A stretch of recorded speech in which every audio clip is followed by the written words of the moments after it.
We're living our truth now. Crystal, what? Krista who? Christadelphian? Did you say Christian Dolphin? So are you from Philadelphia?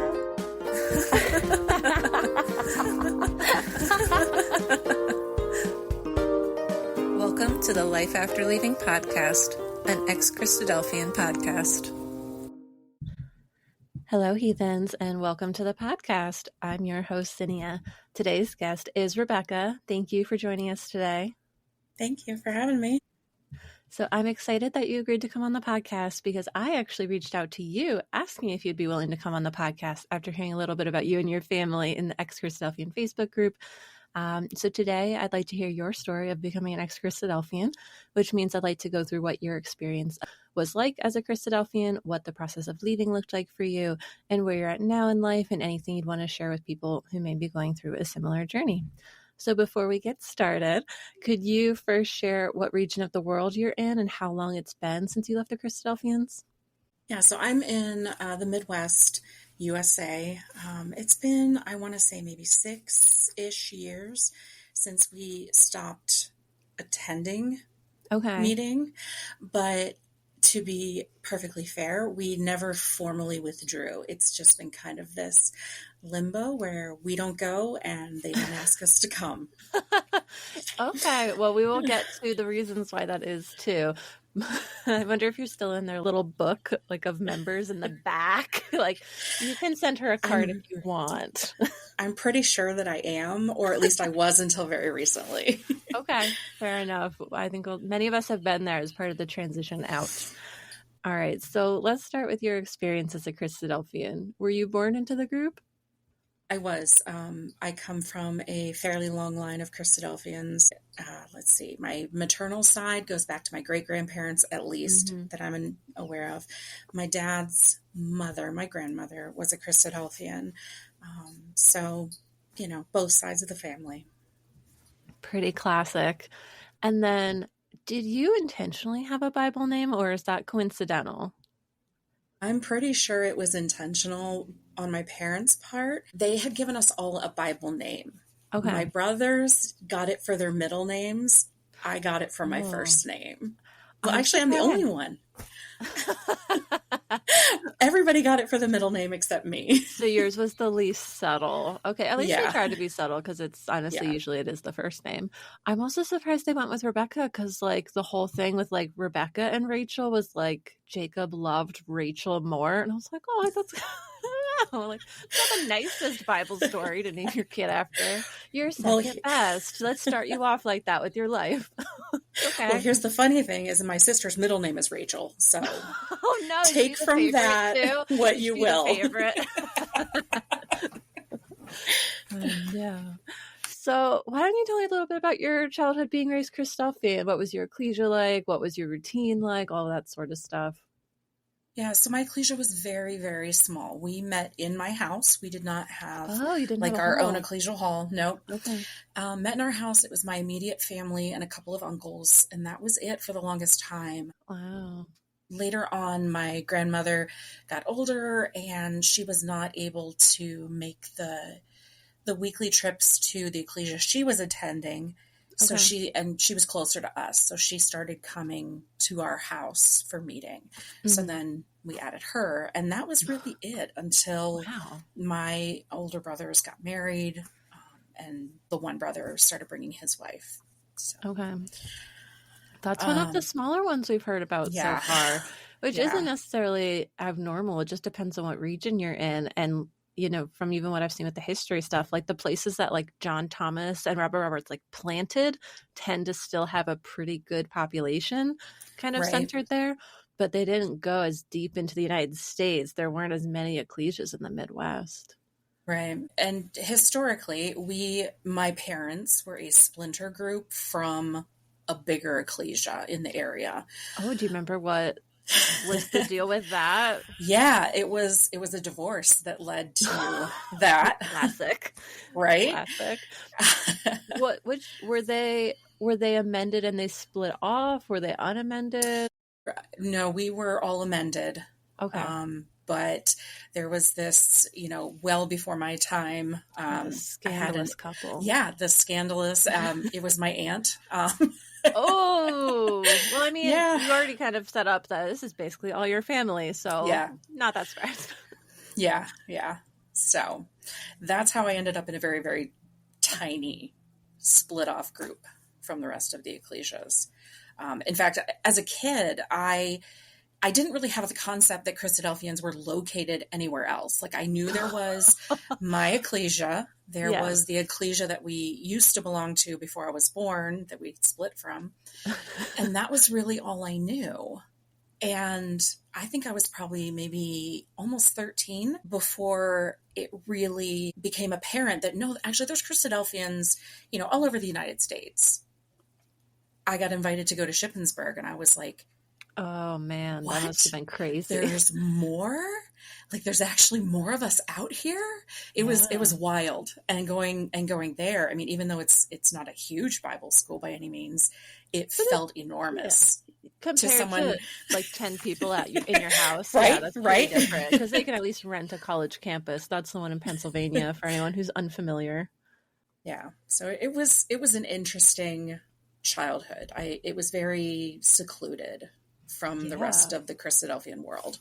Yeah, even just from other Christadelphians. Yeah. And then was it the same with like school? Did you feel kind of segregated from them and like separate from them? I did. I lived in an area where I also went to a very tiny school as well because we lived way out in the country. I'm guessing it was rural. Yep, that was my thought. Yes. So it was a small school. And I didn't really feel like part of them because there was a big emphasis on, be in the world, not of the world. Mm-hmm. And so you never feel completely connected to your classmates because you're different. You're supposed to be, living for the kingdom that's coming. Yeah, we're not better, but we're different. Exactly. Yeah, and as a kid, that comes up a lot, having to navigate that line where you can't fully integrate. And often I feel like parents, whether they mean to or not, really kind of emphasize that. Be like, oh, do you really want to hang out with that kid? I don't know. Mm-hmm. Yes, exactly. The first time I got asked out on a date, and it's terrible, but it was like I was well into my teens. Okay. And I remember thinking, my parents are going to kill me. Like, he's not a Christadelphian. They're going to kill me. He's not godly enough. And I remember asking them, and they're like, well, you're technically an adult, so you can do what you want. But but we're disappointed in you. Yes. I went anyway. Good for you. All right. So a lot of classic things there. A little sad that it was so isolated. So I guess you didn't go to like weekends or anything really. And your first big adventure was Shippensburg. Yeah, not too many. It wasn't until, like I said, my teenage years when I got invited to go with my cousin to Shippensburg. And then I started branching out a little bit more, doing some weekend events. Okay, so you did go to a few. Yeah, I know I went to Attica one year in Michigan. Okay. I had done some, I don't know, like little study weekends here and there. Mm-hmm. But that was really about it for the longest time. Okay, fair enough. I mean, it also would have been a lot of a drive. And if you didn't already know people, you don't have like the network encouraging you to go then. So that makes sense. So did you get baptized into the Christadelphians? I did. I was older than most people typically are when they get baptized. So I'm guessing like 20. That's my guess. I was around 1920. And yeah. And it was, the catalyst was not that I necessarily wanted to get baptized. Okay. I felt like I had to get baptized because that was the expectation. Yeah, your expectation your whole life. Yeah, exactly. I had a conversation with my mom one time and I said something about, looking forward to the big events in my life. And I'm like, I can't wait to get married. And she said, oh, well, I thought you would be looking forward to getting baptized. And I was like, oh, right. Oh, yeah. That too. Yeah, that was, I was so excited. I blew past that one. That's the next one. Yeah. So yeah, it was more of an obligation. I mean, I did do it. I did what I was supposed to do. I did the classes. I sat and had my examination in front of the ecclesia of my family. How many people was it at your examination? Everyone? Yeah. So it was. Oh my. I mean, yes, but no, because I was so nervous. It was my my uncle that did the examination. I mentioned I have. Yeah, not like everyone grilling you. And I had asked the rest of my family if they could please just sit like somewhere else. They could still hear it, but I didn't want them in like right next to me because I was your so house, nervous. So yeah. You can't be like, it was not hard. Go do errands. Like... And it was a split level, so it was easy. Oh yeah, they just top of the stairs, me at the bottom. Yeah, similar to what I grew up with. All right, so I guess that went smoothly. You got baptized in your early 20s, late teens. I did. And then did much change for you after that as being a member in the meeting? No. I pretty much kept on with, the way things were. When I was very small, we had gotten a piano and it was like, we're going to get this piano. We're going to get you lessons so you can learn how to play the piano, and someday you can play the hymns for us. Yep, that's the ulterior motive. It's not just right? for your enrichment. It is not at all.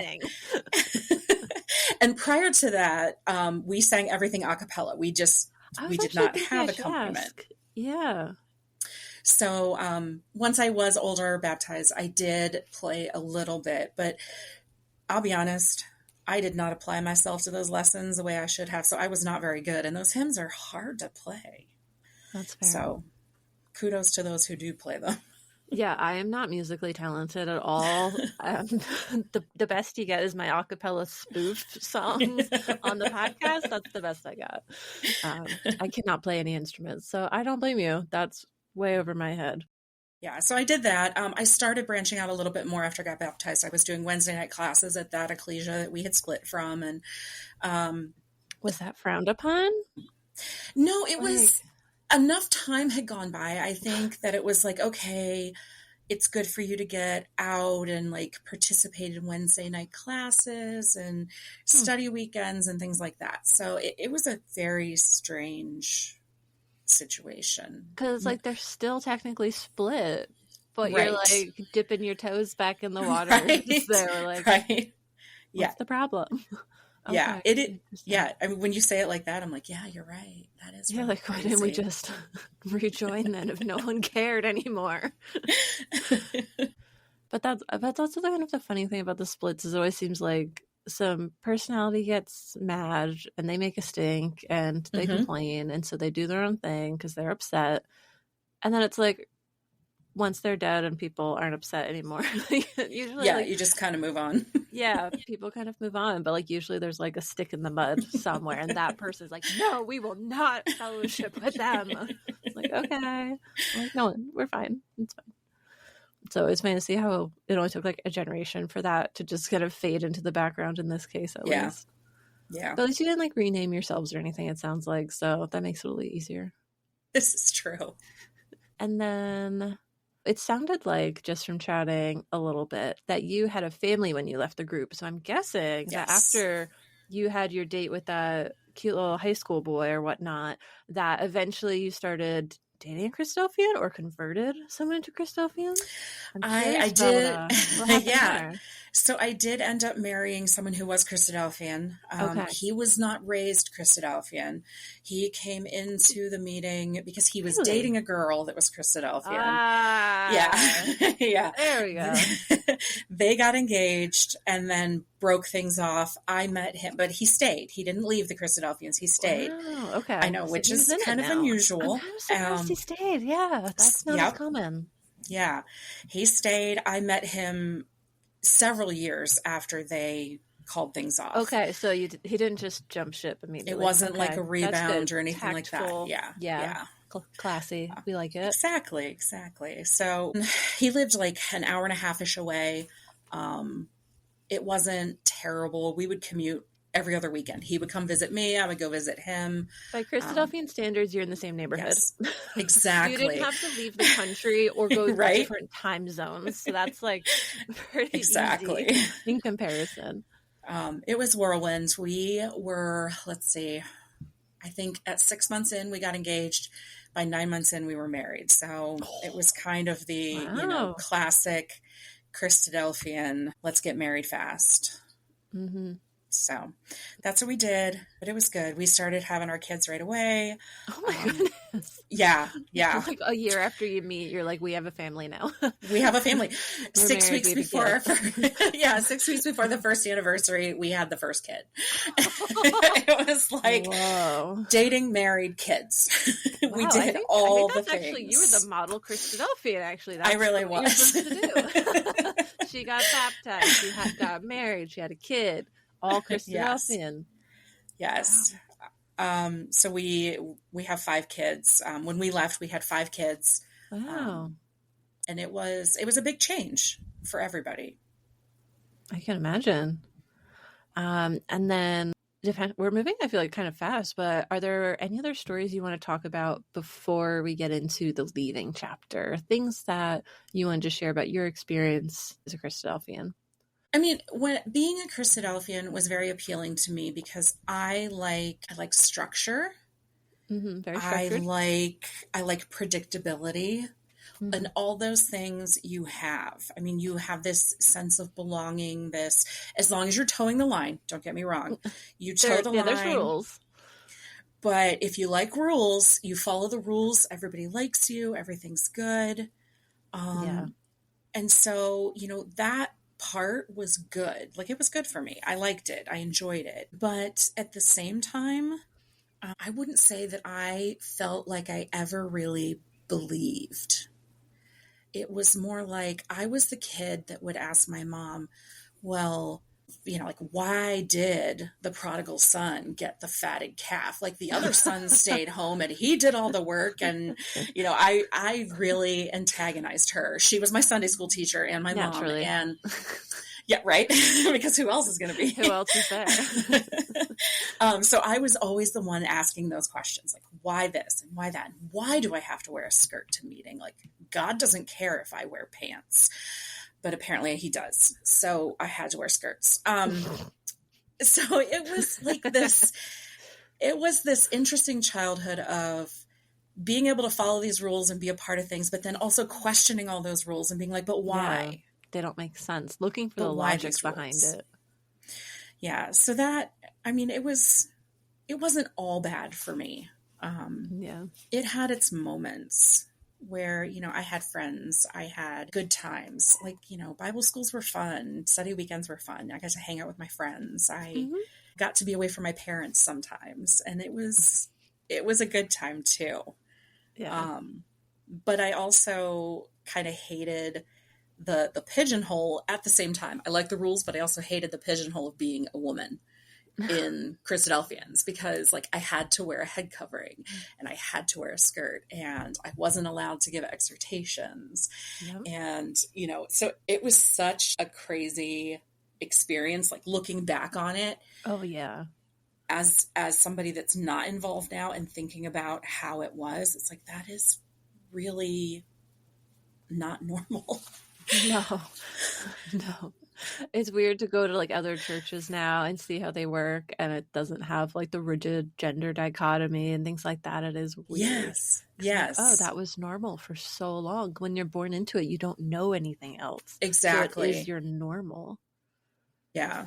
And it did have this, I mean, like, being part of the Christadelphians had a huge impact on what I did and didn't do with my life. I mean, because, like, I talked about, dating that boy and things like when it came time to go to college, it was like, well, what are you going to do when you go to college? Because, well, the ultimate goal is to be a wife and a mother.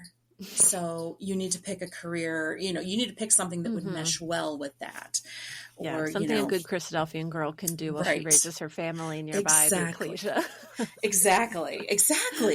And I remember somebody saying that so-and-so was going to school to be a doctor, and it's absolutely shocking. And I was like, why is it shocking that he wants to be a doctor? And they're like, because he would miss meeting. And I was like, oh, right, of course. I believe it. Yeah, I remember hearing that all the time, especially as a teenager. Like, right as you start thinking about those topics, they start with kind of the propaganda around it to start shaping what decisions you make. Cause then you hear like their voice in your head as you're making decisions. Like, well, they said it'd be really bad if I take a job where I have to like work nights and miss the UIC and where I have to work weekends and I might miss meeting. So I guess I shouldn't take that job. Yeah, I mean, I had wanted to go for history, and my mom said, well, what would you do with a history degree? I was like, I don't know. Maybe I could work in a museum or something like that. And then she said, well, but the only really big museums around us are over an hour away. And well, then, you know, you wouldn't go to meeting. So then it was like, okay, well, now I have to worry about where do I live? Yep. In addition to what am I doing with my schooling? So yeah, it defined a lot of my life for good and for bad. Yeah, it kind of sets like a little circle like on a map of like what area you can live in. It's like it has to be within this distance of meeting. Exactly. So it is definitely freeing in many ways to not be obligated to that anymore. Yeah, for sure. I'm glad you touched on that. I think that was good to talk about the control a little bit because it's like the frog in the boiling water. I feel like when I talk to people about their childhoods, they're like, it was fun. It was consistent. I saw my family. Like, you know, there's variability. There's some people who had negative experiences, but that's probably where I hear the most positives about the Christadelphians was that, you know, being around people consistently that you knew and generally that cared about you. But then like, I feel like once you get into like the teens and the young adult, you start hearing the crazy stories about like, well, they did this because they didn't want me to do that. And they told me this crazy thing, or I did this and they didn't like it. I'm like, oh, and then it gets very different from how it started. Yes. And none of us can roll with that forever and that kind of control over our lives. So if you're ready, we can start transitioning into the process of you leaving if you want. Yeah, that sounds great. All right. So I know a little bit about this, but I want you to tell me the full story. So tell me, what was the beginning? What first started you on the road to leaving the group? So around 7 or 8 years ago, my second born came to me one night, as kids often do in the middle of the night, practically. It seemed like it to me. And said, 9 p.m. You're in bed. Right? I'm ready for bed. I'm in bed. Lights are out. And I'm like, why are you in here? But we're about to have this conversation. And it was like, I just want you to know that I'm transgender.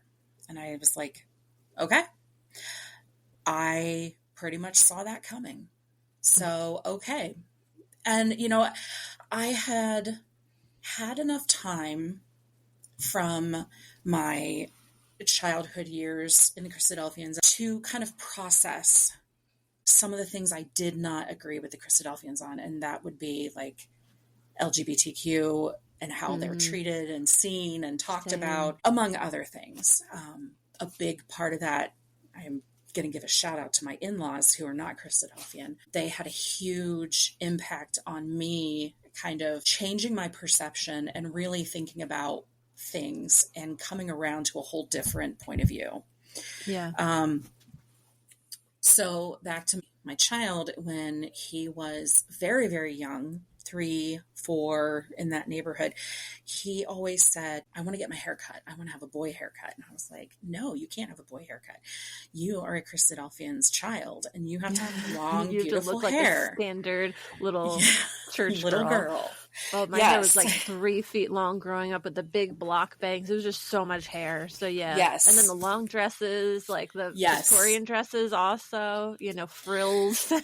Exactly. And so, you know, it was like, no.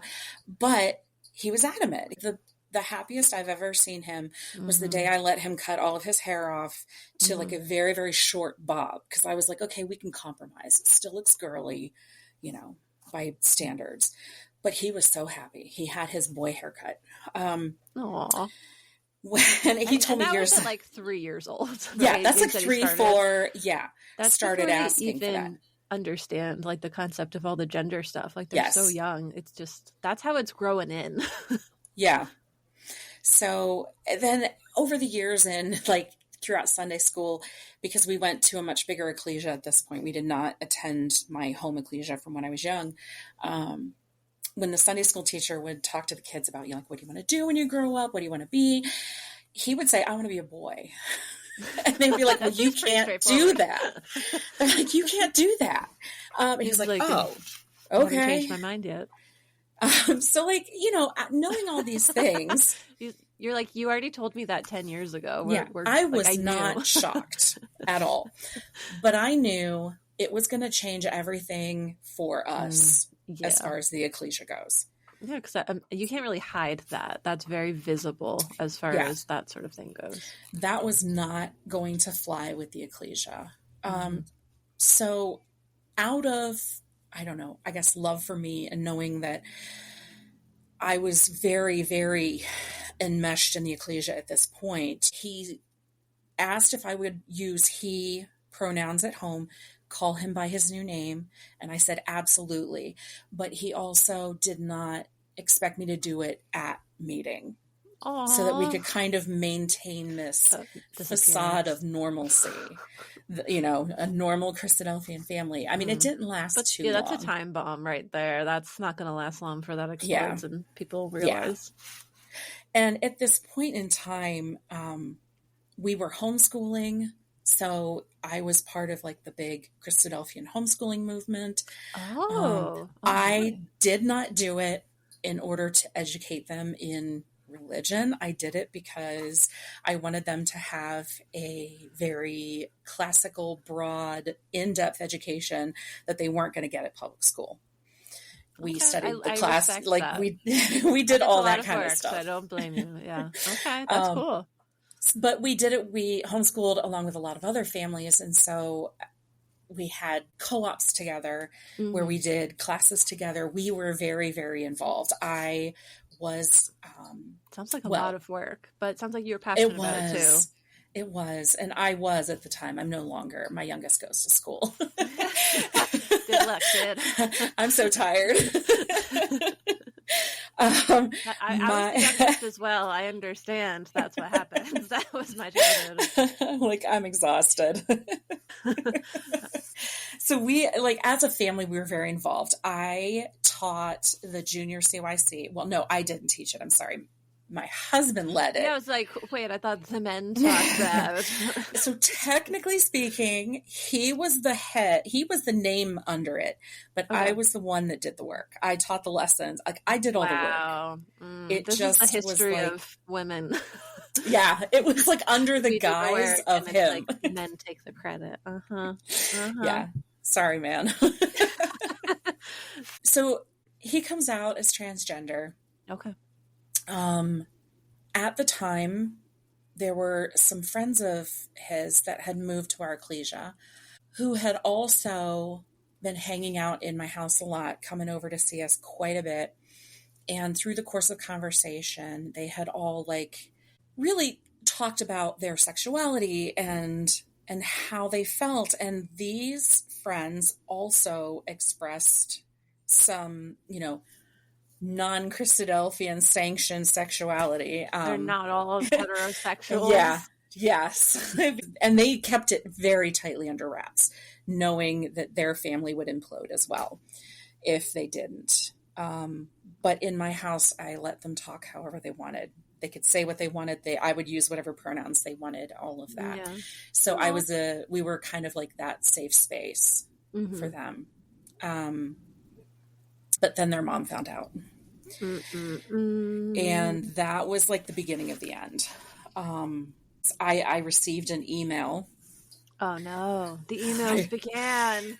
Yes. There will be letters coming through the mailbox like Harry Potter. Right. I received the first email that, in a nutshell, said, I understand that your child is identifying as transgender. We don't agree with this. And my children can no longer be a part of your life, and you are not welcome in my house. So that was like, wow. Okay. We're really doing this. It started. So at that point, my two oldest said to me, well, Mom, since she has found this out, since she has sent this email, since we're no longer welcome, I think we'd like to just make this public. And I said, you know what? You should.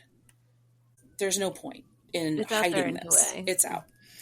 And so they did. And that They went on social media, changed their social media, Oh, which, there we go. supportive. Out and proud.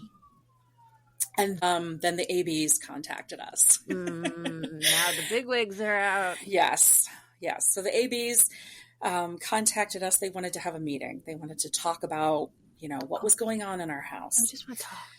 So we said, okay, great. We'll come talk to you. No problem. And we brought the kids because we thought, this involves them. Yeah. This involves them. It's, and I should also mention that none of my children have been baptized at all. So none of them are technically members. Exactly. None of them are technically members. Follow Jesus forever, whatever else. Nope. None of it. So, okay. Exactly. So we come in and we have this meeting with two of the ABs, and it was about an hour's worth of fruitless discussion because they could not wrap their heads around this, that we were okay with it. And what's going to happen? What do you think in their mind they were expecting? You to be like, sorry, I'll just put him back in the closet and I'll make him be a woman again? Like, what? I think that's what they expect us to do, to be like, no, this is not appropriate. You're not allowed to do this. I mean, I guess that's what they thought just we were going to do. Controlling, and just be like, no, we'll control the kids forever. It's fine. We can do that. Like, they're teenagers. Like, they're well into their teenage years. Yeah, they're growing. They know who they are. Yeah, they're the experts. I'm not going to tell them they're something different. I've decided you're someone else. Yeah. So that went over not well at all. I guess they reported back to the rest of their ABs. Yes.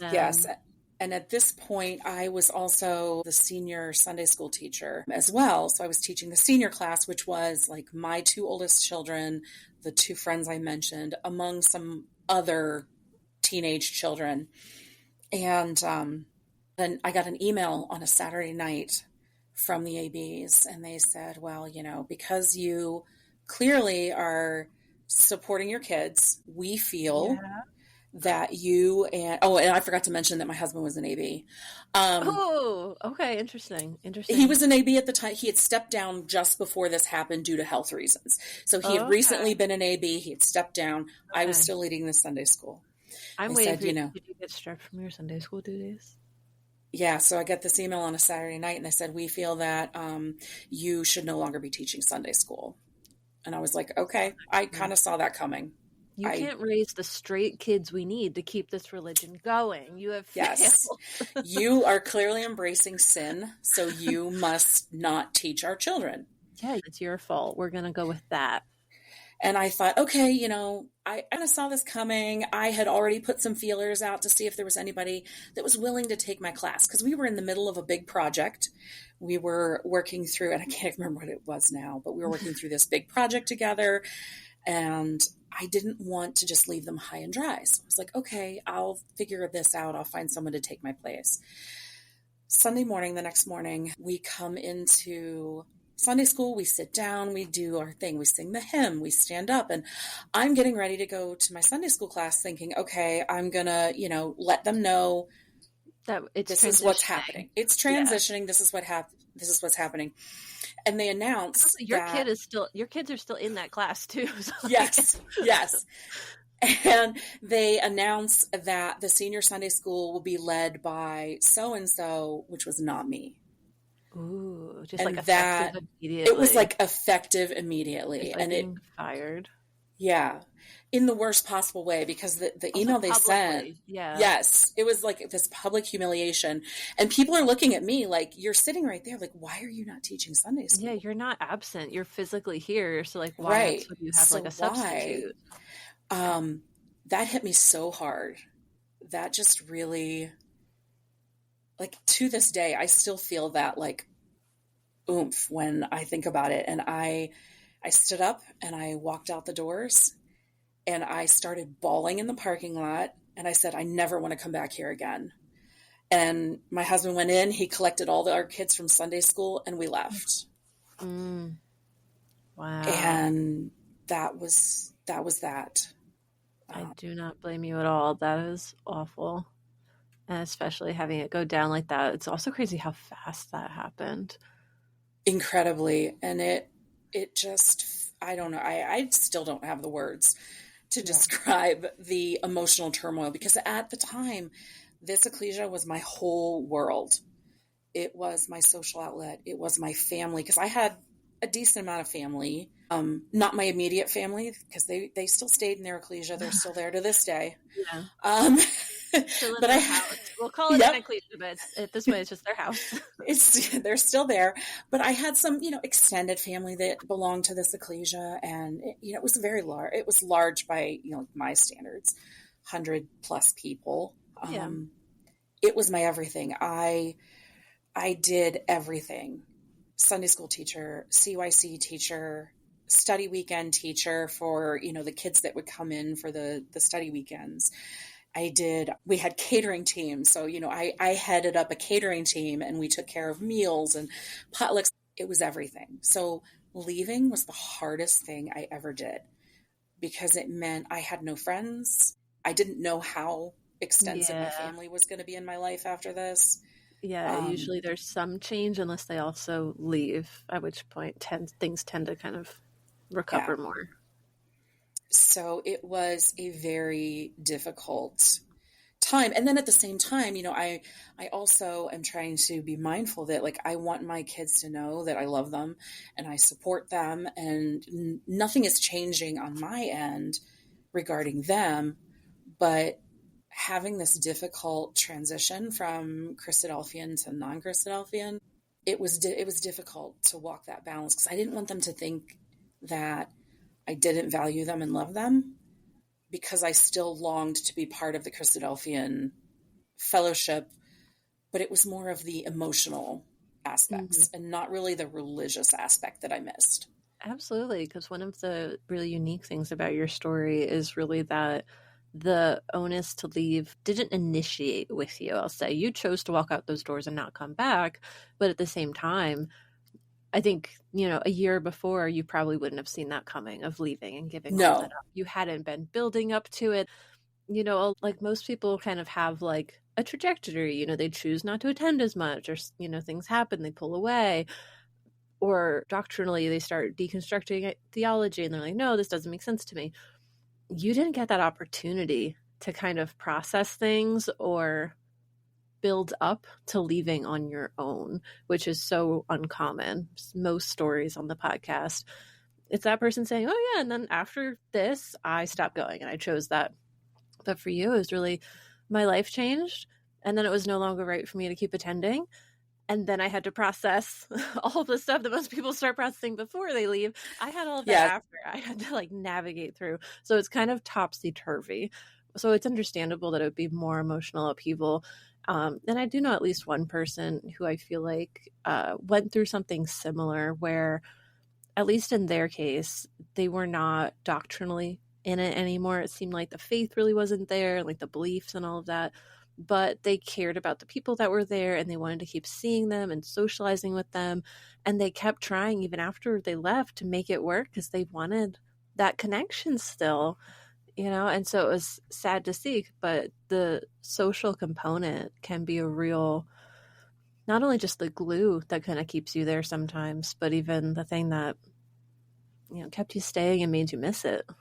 Yeah, definitely. And I did try going back once or twice, a couple of Sundays here and there after some time had passed. I was like, you know what, maybe. And I went back and I was like, nope, I can't. And I'm surprised you made it in the door. I feel like I would get to the parking lot and turn around. That's tough after what happened. Yeah. And I kind of felt a little bit disloyal to my kids when I did try to go. Mm-hmm. So after trying for a few times, I finally gave up. And it did help that COVID happened and everything shut down, and it was easy to just not be there, because nobody was there. Yeah, you weren't missing out. There was no more FOMO, at least. Yes. So, that happened, and we just kind of stopped going. It wasn't like we wrote a letter and said, we're done, or the ecclesia said you're disfellowshipped. We just stopped. I guess they didn't want to put it in writing. Hi, we do not approve of the LGBTQ community. Please keep your heathen children at home. Right. Like, if they put that in writing, that's going to make the news. That's bad. But that's what they are kind of practicing. I mean, essentially, yes. Essentially. Yeah. I mean, that is what they're saying. Yeah. The ABs the Recording Brother did reach out to us periodically. Like, oh, how you doing? Huh, haven't right. seen you. Can't imagine why you're not here. Would you like to come back? You know, we'd welcome you with open arms, blah, blah, blah. It's like, but it was always, we'd welcome you and your husband, not your kid. Like, the kids were never mentioned. Did they specifically say, like, you and your husband? Yes. Oh, yeah. Yeah. Not your family, like you and your family. Not the family. Just hope just you get a babysitter. If you get a babysitter, you're welcome back at meeting. And that really hit us wrong too. We're like, no. And also, stay away from the kids. You're not allowed to be a Sunday school teacher anymore at our meeting. Right. Like, there's fine print at the bottom of that letter welcoming you back. Yeah, you may come back into our presence, but you may not teach our children. You may not do anything. Nope, so. You can't be on a committee. We can't trust you anymore.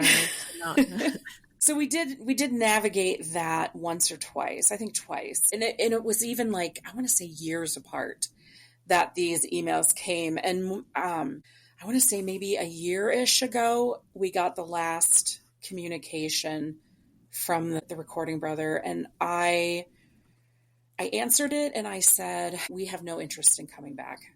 Like, we love our kids. We support our kids. We support all of the LGBTQ community. Like, we are not interested in coming back. And that was finally the point where they took us off the email list for the weekly emails, because prior to that, every week we'd get the email with the announcements and the this and the that. And it was awful. I actually, I started, did you just flag them as junk? Yes, I had a folder, and it would just pull them out of my rotate. I just couldn't. Yeah, I can't imagine doing that every week, especially after how it ended. Like, the next week, I'd be like, "Oh, you want to fucking email me after what you just did?" And truthfully, I should have right off the bat. I should have been like, "Just take me off this thing," but I still was just being a weenie at times. You're probably in denial too. Saying that would be like making it official, and making it official would be the final nail. And here's the other thing. My parents did not know that we had left until about 6 months ago, when I sat them down. Sat them down and said, okay, listen, we are not going to meeting anymore. I don't believe in God. I don't want anything to do with religion. I'm done. Like, we've been done since like COVID. My husband maintains to this day that my parents were not that stupid and that they actually knew deep down that we weren't going. I'm not so sure. But I also feel like Christadelphians are so out of touch with their intuition, because they have to like turn off their critical reasoning. They have to like turn off all of like their signals in their body that tell them like, oh, this is true, and like, trust this. So they have to be like, I don't feel like they're going. They'd be like, but of course she's going. Like, I feel like they would just override what they know, Yeah, and that's kind of what I'm thinking, that it's more like that, because they seemed genuinely shocked when I told them. It was rough. Ultimately, though, they said, we still love you. We still want you to come see us. Like, we do not want to not have a relationship with you.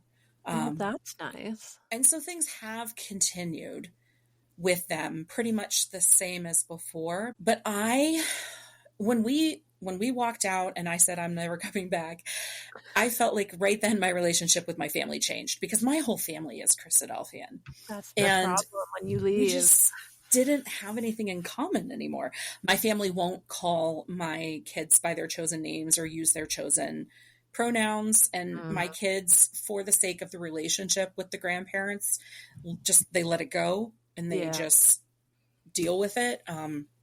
It makes me mad that they have to just deal with it, but One random thing that this made me think of when you started talking about your parents was, I'm guessing they were on the anti-divorce thing when the split happened, that they're like, your aunt absolutely cannot get divorced, is my guess, was that they were not the more progressive group of like, oh yeah, if you get divorced, we'll support you and start a meeting with you. I'm guessing they were absolutely hell no kind of. You are so correct. And this is the mind-blowing part. It was my dad's sister. They supported her husband because he didn't want to, like, he said, I don't want to get divorced. And she's like, no, we're getting divorced. We've been through the counseling. Nothing's changed, blah, blah, blah. We're getting divorced. So she insisted on getting divorced. Mm-hmm. So my family supported him. Yeah. He wasn't even like the blood relative. Mm-hmm. Who I might mention went on to get married several more times and divorced. So I really don't think my aunt was the problem. Just throwing that out there. Yeah, other woman couldn't stand him either, it turns out. Yes. He had a problem he probably should have worked on if he wanted his marriage to last. Turns out that would have made a difference. I feel like that was my thought, was like, I'm guessing they had like a similar mindset of like, well, that's just not allowed. And like, yes. I think deep down they like do love them. But at the same time, I think it's, again, like that programming is so instilled, the indoctrination is so deep that they override their natural instinct to just like love their family member and be like, well, as a Christadelphian, I cannot approve of this and I cannot show that I support it, but I want you in my life. And like, it's like this awkward way of towing the line for them. Because they're like, we're not going to send you emails. We're not going to pretend you're dead, like any of that stuff. We're not going to ban you. But like, they also can't embrace it. Like, I think both, you know, could be some generational stuff. But I feel like a lot of it's probably just more the cultural stuff. I think a lot of it might be cultural because, you know, my in-laws are similar age. I have a great aunt who is not much older than my own mother. Okay. She embraces my children. My in-laws embrace the children. And it's like, okay, you're all in the same generation. Yeah. But my parents, they're the holdouts. Yeah. And again, it's because they were raised in that environment where, you know, as much as it's not the first thing you think of when you think of Christadelphians, everyone who's been raised in it, and it comes out periodically just in episodes, we're all kind of familiar with the anti-LGBTQ propaganda that they use Bible verses absolutely to support. So, yeah, I think we all internalize that if you have that, you hide it. And if it comes up, you generally have to make it seem like you are against it in order to fit in, whether you actually are or not. You know, because it does seem like a lot of people aren't 100% on board, but they know they can't say anything in the meeting. Exactly. I think there's literally one ecclesia I've heard of that allows a gay couple to be there. Yes, there's one. Yeah, there's one that I know of. I've only heard of one. Yeah, a long ways to go if we're looking at that metric of progress for that community. Oh, yes. Yeah, they're pretty far behind everyone else. Yeah, I like to see churches becoming more inclusive and less judgy and like, what fucking difference does it make? Seriously, if you walk in there, you know, and there's two women holding hands, two men holding hands, or there's someone who's transgender, what difference does that fucking make to you? Literally, it does not impact you. It doesn't impact you. Like, I could wear head to toe purple. It doesn't impact you. You know, how I go about living my life and what you see is none of your business, and it doesn't affect you. If you're concerned about salvation, concern yourself with your own. You know, where it's the take care of the beam in your eye, not the mote in my eye kind of thing. Yes, exactly.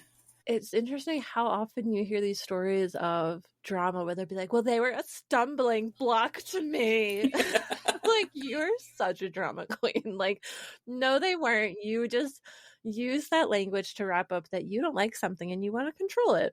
And so they come out and complain and say, oh, that's not right. We can't let anyone see that here. You can't do that here. I'm like, it doesn't make a difference. I hate to tell you. The only thing that's happening here is you feeling upset. And those are your emotions. You can go to therapy to talk about those. They'll give you some skills. You can take up journaling. You can learn to process your emotions, babe. Like, that's not everyone else's problem. And that's the thing that's so frustrating about it. Because all they did was reduce the size of their ecclesia through those efforts, they did cause like emotional harm, psychological harm. I feel bad if your kids felt like guilty, like you were saying, like you didn't want them to feel bad because their life and who they are affected their family. There was events that happened because of them living their life honestly. So it's so sad because you think churches are supposed to like be good, and it's like, oh, like one more example of where the trauma comes from for people and how the harms that can happen. Yeah, and leaving was hard for my older kids too because they had grown up in it. That was all they knew. And because I homeschooled them, it wasn't like they had public school friends to turn to. I mean, they did later because they did go to public school for high school. Yeah. So, they were able to branch out a little bit more there. But initially, it was just as hard on them because they lost their social outlet as well. And I think I underestimated the religious trauma aspect for them. Like things they've told me since we've left, like they're fine with it now. I mean, with leaving, just the pressure for the return of God the return of Jesus. And I've been gone 6 years and I'm getting it wrong. It doesn't take as long as you think to forget it all, it turns out. I'm probably not anymore. The whole aspect of, having to be perfect for the kingdom put so much pressure on one of my children in particular who said, it was awful. It was anxiety inducing. It was just horrible for them. Like looking back on this experience. And I feel guilty that, I didn't see that aspect of it either. Aside from us not being welcome because of, who our kids are, there was so much else going on behind the scenes that I didn't realize either. Yeah, I mean, those are some things that we have to unpack too on top of it. So they kind of had double whammy there. Because, I mean, it's not like they left having some sort of answer, Yeah. That is unfortunate that it caused that much stress. And I think, especially with people who are already predisposed to anxiety and have that, I do think end times being brought up all the time, probably all the time for those people. No. Yeah. One thing I was thinking, even just when you were talking a little more too, is just this is like grown men traumatizing your children, like very specifically. I feel like they handled that so poorly. Like, would you want to give advice for how you think they should handle it? And do you want to comment on what you think they really did wrong? Because I do know some Christadelphians do listen to this if there was something you wanted to say about that. Because I'm so disappointed every time I hear things like this that happen, where like grown men in power who you think would care about the children like Jesus did, and then sending them home with trauma and, slamming the door behind them because they don't fit in. It's just so sad. It's interesting that you say that because I forgot to mention that when we did come for the meeting with the ABs and we brought the kids with us. You could have said we brought the kids with us. Like they commented on it or something, I guess. They definitely did. So we just assumed that would be how we would handle it. You guys are so united as a family. It's adorable. You're like, we're a team, so we come together. and they were... And they were like, what are they doing here? And it's like, well, this involves them. Yeah. So they're going to be part of this. Because of them? I was like, you have a problem with who they are. We brought them to talk with us, to talk to you. Yeah. Exactly, to answer your questions. So that was... No, we wanted to gossip about them behind their back. Sorry. This is a gossip session. And so, I mean, I feel like if Christadelphians are listening to this and, they're faced with a situation like this, I think that they should understand that it isn't a gossip session. If this is how they're planning to handle a situation like this, the kids should be there. Yeah, they should be able to talk. Discussing should be in the room. Yeah, it's not us talking about them while they're not there. It can't be both ways. You can't say, well, they're not a member, so they can't come to this very exclusive meeting. So then why are you even having this meeting if they're exactly. not a member? And then also say, well, they can't come to meeting because they're not behaving the way we want them to, but they're not a member. Yeah. It's like, it doesn't go both ways. Yeah. Yeah. Unfortunately, this is a very good example of the control issue too. If you don't fit perfectly, we will try to control you. If you are resistant to our control, you're out the door. Whether it's a disfellowshipping where we formally kick you out, or whether it's you walk out and then we pretend we want you back, but only if you will agree to be the ideal Christadelphian and obey our rules. Exactly. Like, we don't know why people are leaving it. It's because they just want to live a life of sin. And we're like, or we just want to be ourselves and be our normal humans. Yes. Yeah, we just want to be loved for who we are. Yeah, if you can't love us, then why would we want to be there? So that is quite a story. That was, I was wondering, that's why I reached out to you when I realized that this had been your experience, where your leaving was actually in relation to your kids leaving, and because of their growth and of you supporting them and loving them. And it's like, I think there's a lot of people who want to hear about a mother who loves and supports her kids and chooses them over the meeting. I think that would be really meaningful for a lot of people whose parents chose their meeting over their well-being, or continues to be more like your kids' grandparents, where it's like, well, we're in your life, but not completely. Yeah, we can't quite accept you and love you at your core. We'll love the version of you that we want to see. Yes, exactly. You know? So it's just, you don't have that authenticity, so you can't be quite as close, which is sad. It's nice that you are able to fully embrace and see and love your kids. Yeah. And, you made a sacrifice for them, because like you said, it was hard for you too. It wasn't like it was an easy choice. You're like, well, I was just dropping off from that meeting and getting my groceries and going home anyways. Like, you were involved. And I literally know someone whose parents did that. They used the church as babysitting. They would drop their kid off, do their errands, and then pick her up. See, I really missed the boat on that. Smart. I was like, damn, that's free babysitting. As long as that's a safe church. Yeah. So why don't you tell me a little bit about how your life has changed since you've left? So I had to rebuild everything, my support system, my friendships. Prior to, leaving, the ecclesia was my support system and everything that we did. So once we left, it was very lonely. Yeah. It was incredibly lonely. Mm-hmm. I stayed in contact with two people from my ecclesia. One was a distant cousin, and we had really bonded over our childhood trauma that non-related to religion. Okay.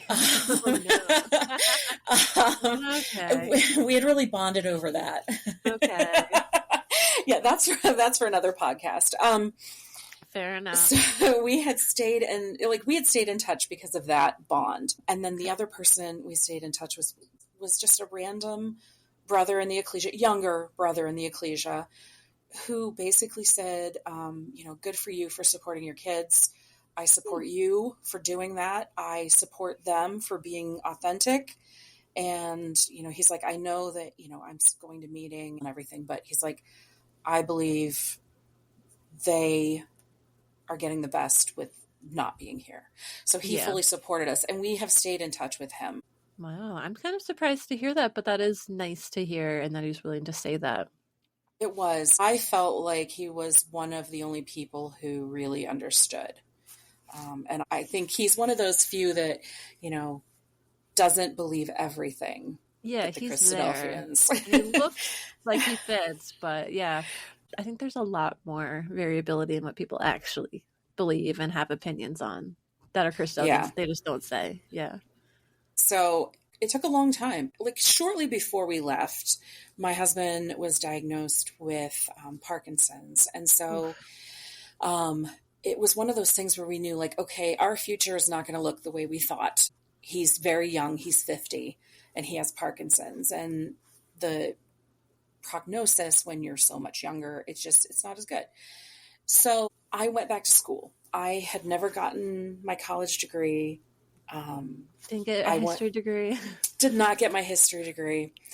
I had dropped out. I had gotten a job. I had met him, got married, did that. Whirlwind. Yeah. Yeah. So I went back to school. I got my nursing degree. And I took a job in a hospital. And that is where I started to like slowly make new friends, new social supports. And that is who my support system is now. Some people that I met along the way, people from school, people from work. And I slowly rebuilt that over the last 5 or 6 years. We are so much happier. Like my family. We're so much happier. And I feel bad saying that. Tell me about it. I think that as much as I loved having the rules and expectations of the Christadelphian life, it was so oppressive. But you didn't even realize it at the time, did you? No, I didn't. I didn't realize just how oppressive it was until we had left and time had moved on. And, you know, one of the biggest things for me, and this is sort of a tangent, but my parenting when my kids were young and we were really enmeshed in the Christadelphians was so much different than my parenting now, because when they were small and into their like middle school years, it was all about they need to toe the line, they need to behave, they need to be quiet, they need to do this and this and this. They need to be the perfect little children. Yep. But kids are not perfect. I mean, kids are kids. They're supposed to have... And they're all unique, too. Yeah. So you might get lucky to have one that's naturally like that. Right. That's about it. But the odds of having all 5 of them like that? No. Never. One of them is getting traumatized by that experience, at least. So the pressure that I put on myself to parent them, and it's a guilt I live with because I was too authoritative. I was a spanker. I was the spare the rod, spoil the child, and it was too much. And it was not good. It wasn't good for them. It wasn't good for me.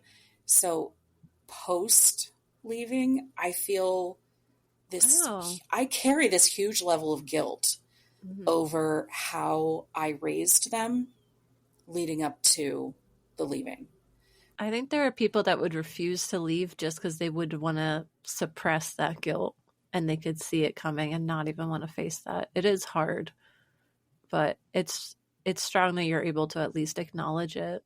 Yeah, it's a work in progress. Easy. It's not an easy thing to feel by any means or to admit. Yeah. But I would say that was the standard. That was how I was raised as well. You know, they would snap their fingers. If you're not quiet, you get hit. Like, my mom on the phone. Yeah. Yeah. So like, that's what we were raised with. So I understand that was probably the model you had. And then that's what you see with the other families at meeting. And that's probably very common in the culture. And again, we're both in the American culture, so maybe it's different in other regions and stuff. But right. Definitely. I at least relate to that. And even reading like Robert Roberts' biography and stuff, like that's how he was described basically as being a father, was like the strict Victorian father. So there's been a lot of, working through that, both my guilt for how I raised them, and then my kids who feel, rightly so, traumatized by some of that. And it's been a lot of, therapy and trying to move past the guilt that I have. Not to say get over it, but like to acknowledge it and not carry it forever. Yeah. I've been so fortunate that I've had conversations with my kids and I have apologized, heartfelt apologies for how things were. And they have forgiven me. It doesn't mean it made it all go away, but just it knowing means you that, can have a relationship and repair that and move forward. That's a big step to go through in a healing process. Like I said, just acknowledging it even and being able to discuss it and not just be defensive about it, but to be able to say, I'm sorry. That's huge. I think my biggest regret now is that I didn't leave sooner. Wow. Because ultimately it was the best decision we made. But again, people often don't see that other path. Like you don't see that modeled for you. It's not talked about as a possibility. And, you have that comfort zone, you have that consistency in your life, you know what's expected, you've got the people in your life, and they kind of act like the bumpers. If you start feeling a little off, they help guide you back onto the path, and you just go down that path your whole life. You got married, have the kids, keep showing up to meeting every Sunday. It's so easy to go with the flow. I think we're naturally wired to want things to be easy like that. It's the harder choice to go off script and to leave and figure out your own path. Have to make so many choices for yourself where you're not getting a script handed to you of what to do and how to make choices.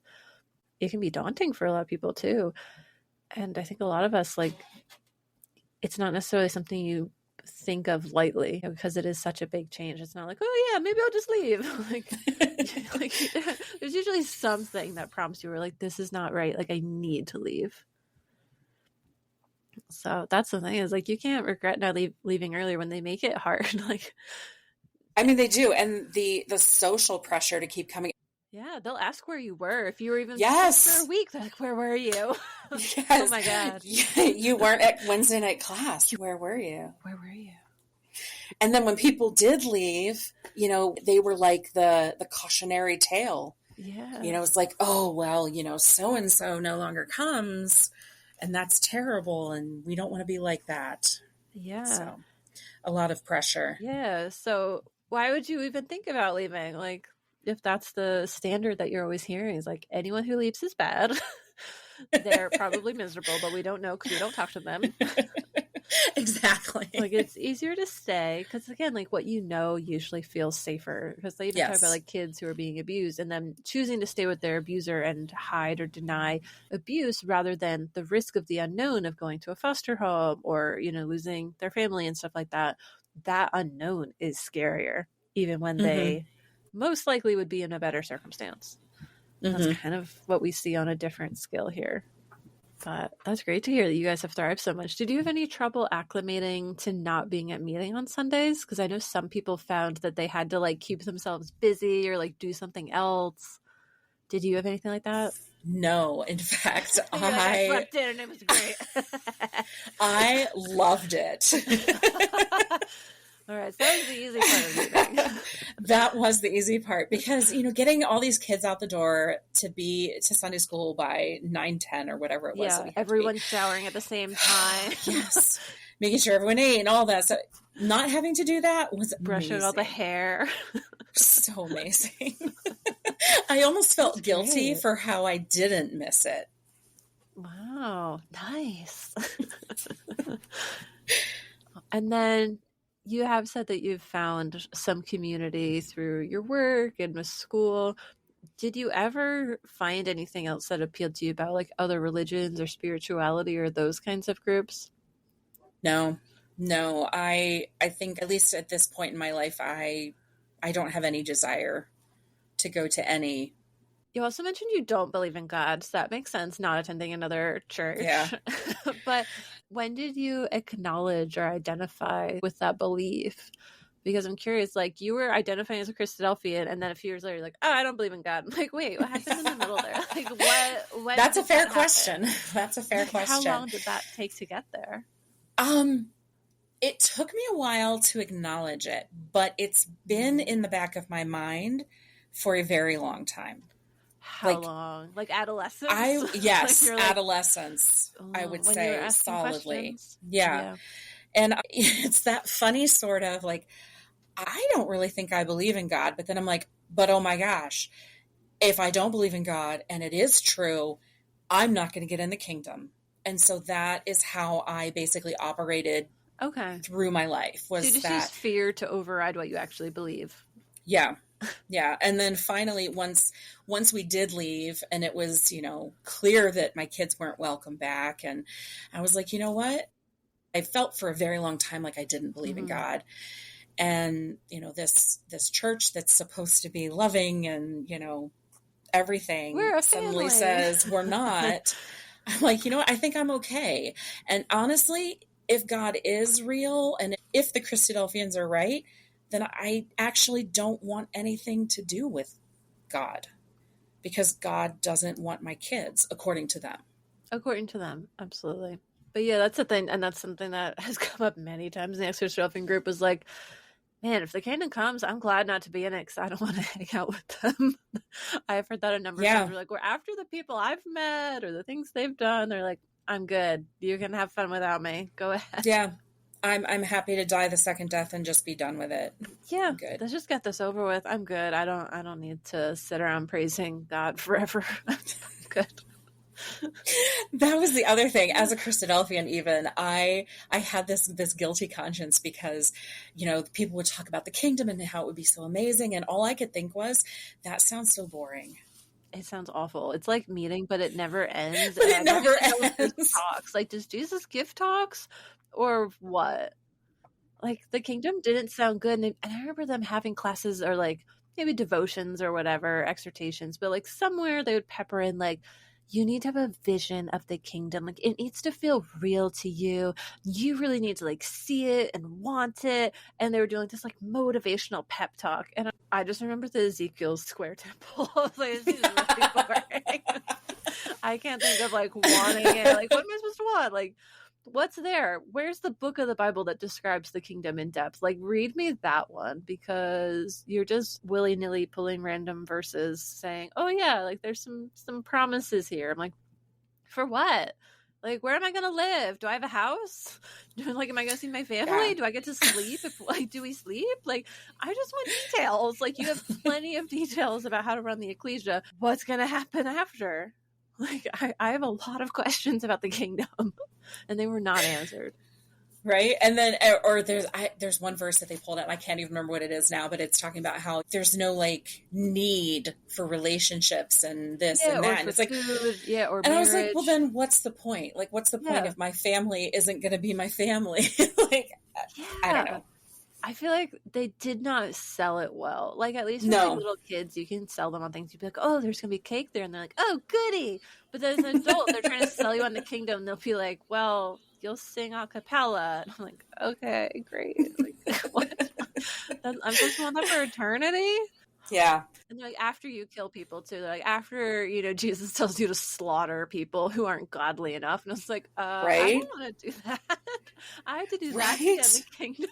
What? And let me tell you, I ran into people that were positively gleeful at the prospect of that. And it was horrifying. It was absolutely horrifying. Yeah, that's not good. That's a red flag. Right? Oh, no. Oh, boy. So I think maybe I was leaving for a lot longer than I realized.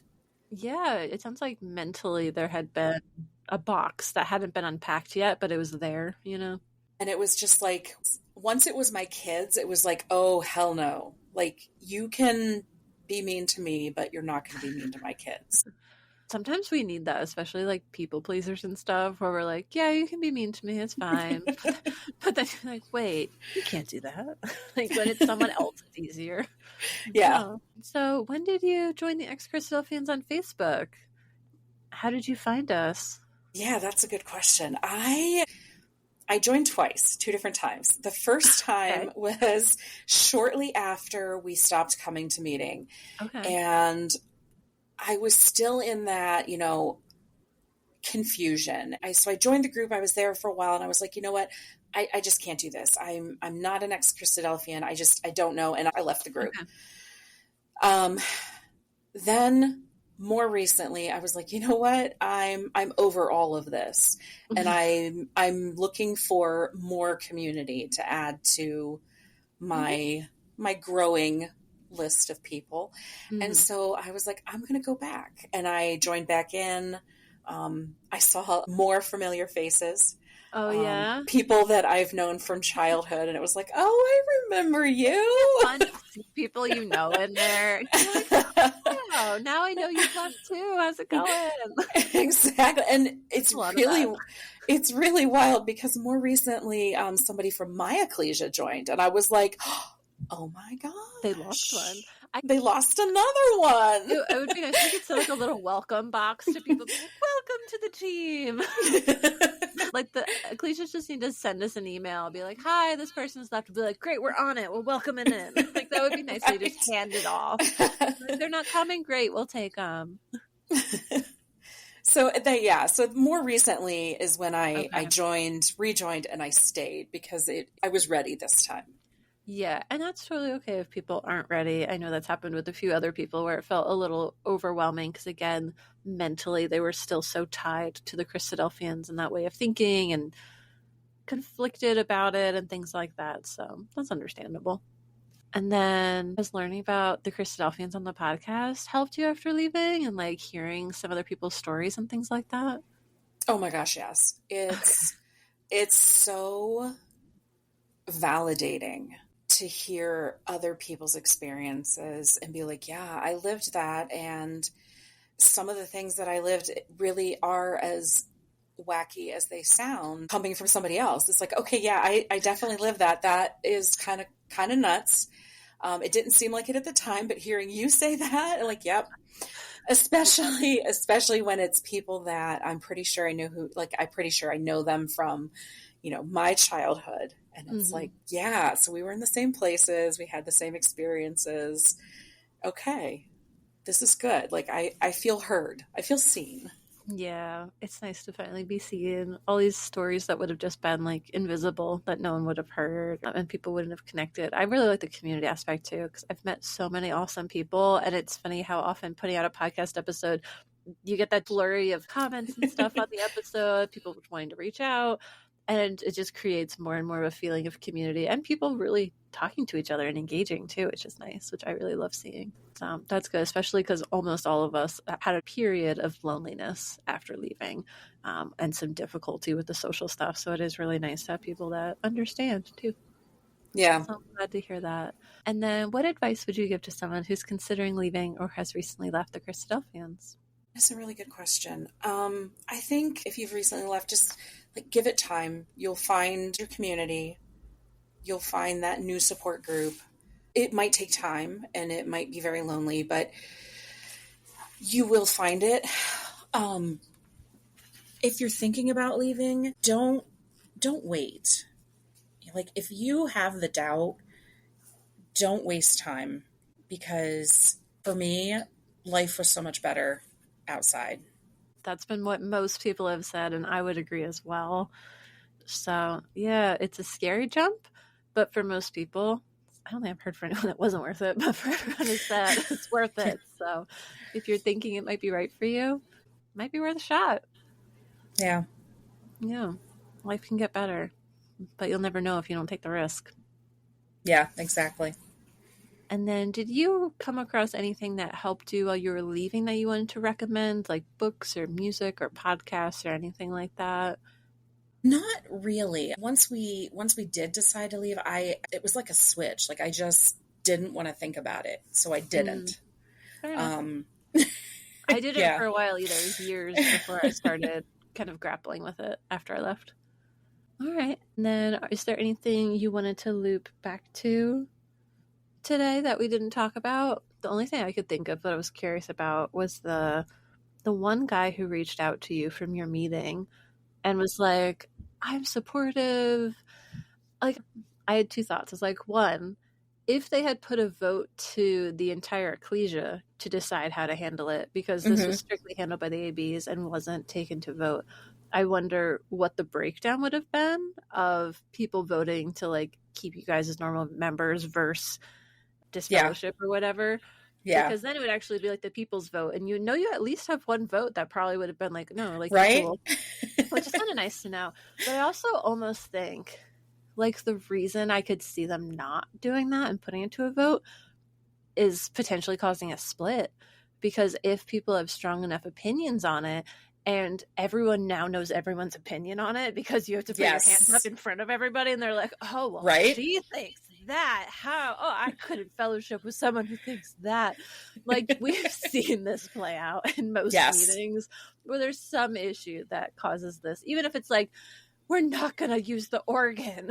Like, whatever minor issue people are freaking out over. And like the divorce and stuff, I'm sure it was similar.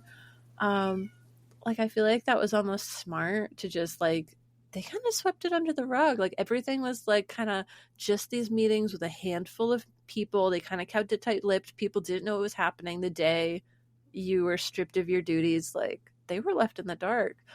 But it also meant they could kind of keep it quieter, and then they didn't have so many people debating their opinions, especially because women's, like, most meetings, not all women can vote, but in that situation the women had zero voice, which is kind of crazy too. So it's just like the men decided this and that's it. I'm like, oh, I wonder how different it would have been, which again potentially could have been more dramatic, but it could have been more it would fun. have been more fair, because like I get that they got voted in and they're supposed to handle issues. There's like things go to their desks to be handled, but at the same time, like, that feels like an executive decision, and I don't really like that. Yeah, I agree. And that's one of those things that I've, in retrospect, it's like, I really hate the idea of the ABs, because one, it's only allowed to be a man. Like, why? Yeah, so that's already not fair. Don't like it. Veto.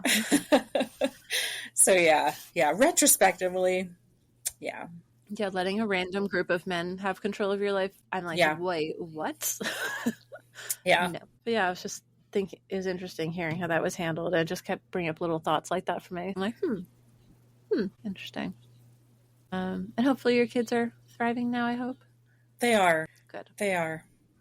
I'm very glad you were willing to talk about your story and tell us a little bit about them, since they were involved in your leaving as well. But I really hope that there will be better conversations around these topics. I know recently in the biblical studies episode, me and Steve did talk about other interpretations of some of the verses in Leviticus that are used to justify homophobia. And as a Hebrew scholar of the Old Testament, he does not agree with how those were interpreted, even just from a literature perspective. And so, I'm happy to highlight those things more and more on the podcast, because I don't think that it is the truth. I don't think the truth is that God hates gay people, if God even exists. I don't think that was like the point of the Bible. Be like, I think you're missing the point if that's your takeaway and that's how you're choosing to treat people. That's my thought. Not that I believe in the Bible or use that as a guiding point for my decision making anymore, but I'd much rather highlight stories like yours where you're showing love and empathy for your children, regardless of however they identify, and inclusive of how they identify. So thanks again for coming on the podcast and for sharing your story today. And thank you to our listeners for tuning in. That's all for today. So I hope everyone's feeling inspired to live your truth, and stay tuned for our next episode. Bye, everyone. Thank you to everyone who has helped make this episode of the podcast possible. Today's episode was edited by me, Zinnia. I'd also like to thank Al Kroons for creating our intro music, and the ex-Christadelphians that submitted audio for the intro music. If you'd like to join our community, you can find us at the group for ex-Christadelphians on Facebook.